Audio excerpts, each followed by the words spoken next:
Render. După o să faci de cu scrible să vedem, Raco, să vedem cum mă simt după live. Că mai avem până la final. Mă poți Speedy Gonzales până la apartament. Sper, bro. Că situație de 2 Mamă, și a pierdut aici runda. A făcut un pic greșit acolo Render. Nu știu, l-a cam pișcat Antidot. Bro, după live, acum chiar nu se poate. Acum... Mai văzut ce a făcut și da, m-am uitat. Cu Young. Mamă, cât de bine se joacă aici hit cu Young. Ești nebun? Cât de bine se dublează băieții ăștia. Hai să vedem ce face Sharingan aici. Are un om deasupra lui. Și a fost bătut Sharingan. A fost terminat aici. Este 4-2 pentru cei de la mid. Antidot să rămâne precaut știind că cei de la ele sunt în apartament. Dă un spray frumos și vine pe Render. Startul e 2. Gata, băieți. Joacă. Bă, Joacă, că te-am rugat doar. E bun A4, bro. E bun A4. Am pierdut puțin startul. E 2-0 pentru cei de la Alex.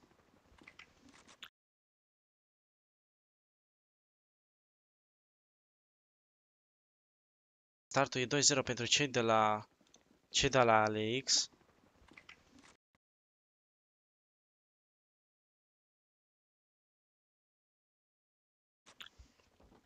Hai, comentați, băieți.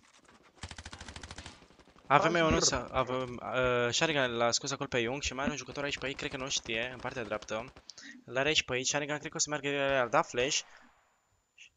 Și a fost eliminat, cred că nu l-a auzit hit aici. E deja live de o oră, am văzut. Salut, PewDiePie de România. Salut, bro. Deci tu like și subscribe dacă ești nou.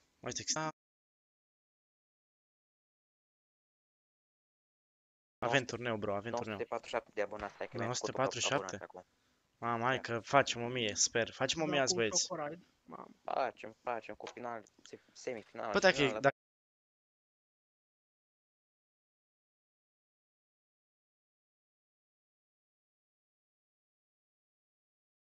Facem 1000 azi, băieți. Facem cu final, semifinal. Bă, dacă observ ce de la mid, am intrat astăzi pe site-ul B.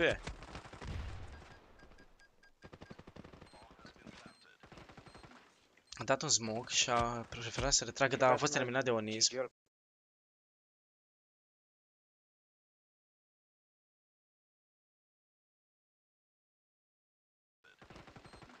A dat un smoke și a preferat să retragă, dar a fost eliminat de Onism. Ce-au pus? Nu, pe live.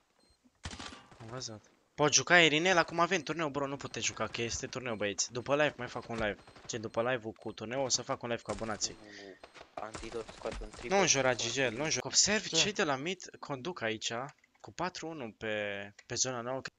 Da, sunt. De fapt, dacă îți dă ăștia care au cu 2 telefoane... Arată bine. Care cădea un minim pentru clan, nu cer un cade minim. Vedem aici și Mario a fost scos la fel la rândul lui de către Antidot. Încă 6 Mitu a jucat. Mitu acum joacă. Încă n-au terminat meciurile. Nu, cred că o să facă 1-1. Render realul, e render realul. E render realul. Și primul meci cine l-a luat? Cine l-a luat? Alex. Și acum o să fie 1v1. 1-1 o să fie. Mata cu acre corona. Acolo vede un jucător, doi jucători scoate Render și vine acolo Sharingan l-a ajutat pe Render și a scos pe Antidot. Antidot scoate acolo pe AVM Onus, Sharingan cred că l-a văzut acolo sus. O să facă Antidot aici. Da, l-a văzut și Antidot, Acum vine Antidot, a murit, l-a bătut. Eu când mă bat, îți bat, când m-armați unde